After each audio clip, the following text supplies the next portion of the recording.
It's a good try. It's a good try by President Trump. This was not a good night for Republicans. It was not a good night for Republicans in Virginia. It wasn't a good night for Republicans nationally. I think this was a 9-point margin was more than most people had thought. It was more than most polls suggested. Ed Gillespie tried to run on Trumpism without fully embracing Donald Trump. Without Trump. Right. And this was the way that, I think it was a way to sort of split the baby, as it were. And it didn't work. Look, you have people saying today that really what he needed to do was fully embrace Trump. It's not at all apparent that that was the answer. Yeah, so that's interesting, because if you're going to do that kind of gymnastics move, it sort of means that you didn't commit to either situation. That's complicated. Lisa, do they learn from this, Republicans?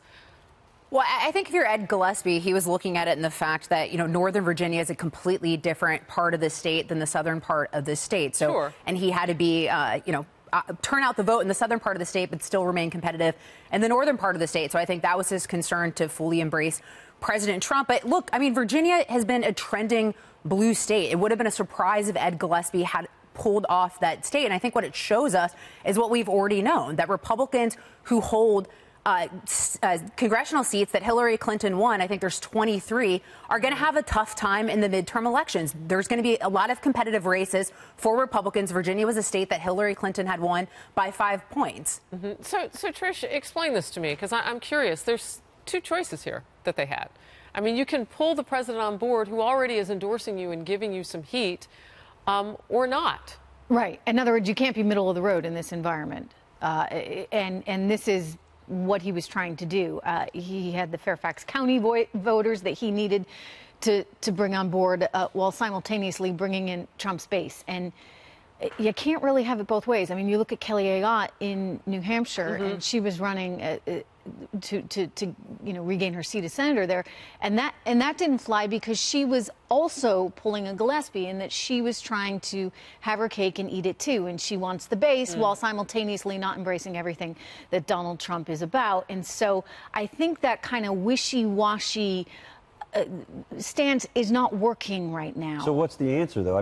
The answer can't possibly be to embrace Trumpism and Donald Trump when you're talking about a president who's got 59% disapproval nationally. Well, and to hire in some of these I know, states. but that's if you entirely believe all those numbers. And I once again go back to the polls that told us over and over again that Donald Trump was not going to win the presidency. I have the answer. But then he was also running against Hillary Lisa Clinton. says she's got the answer. I've got the answer for you. It's going to be congressional district specific on if candidates embrace President or Trump or not. Because as I mentioned, if you're running in a congressional district that Hillary Clinton won, you're probably going to keep a little distance from President Trump. We saw the same thing throughout President Obama's term as well. There are some candidates that embraced him and some that put him at the distance. But if you look at the Senate races, it's a little bit of a different story, because you actually have, I think it's 10 Democrats running in states that President Trump won, running in, reddish states. I think that the way that House candidates run and Senate candidates can be a little bit different. I was watching your show yesterday, and you had sound from Northam early in the day. You hear the candidates on the days when they go to vote for themselves. We hope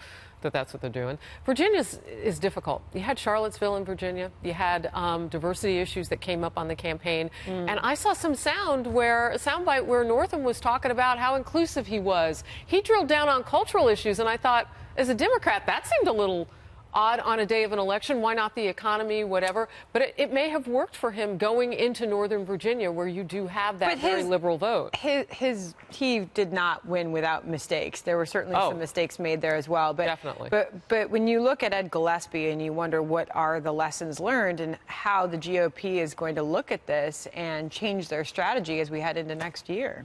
Yeah, I think that's the big question.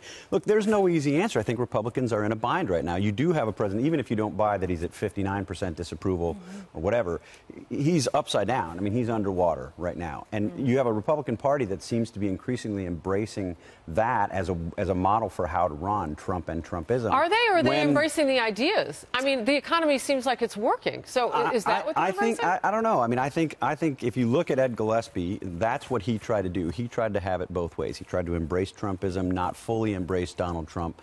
And, it might work in some Hillary districts, but again, Hillary Clinton won Virginia by 5 points.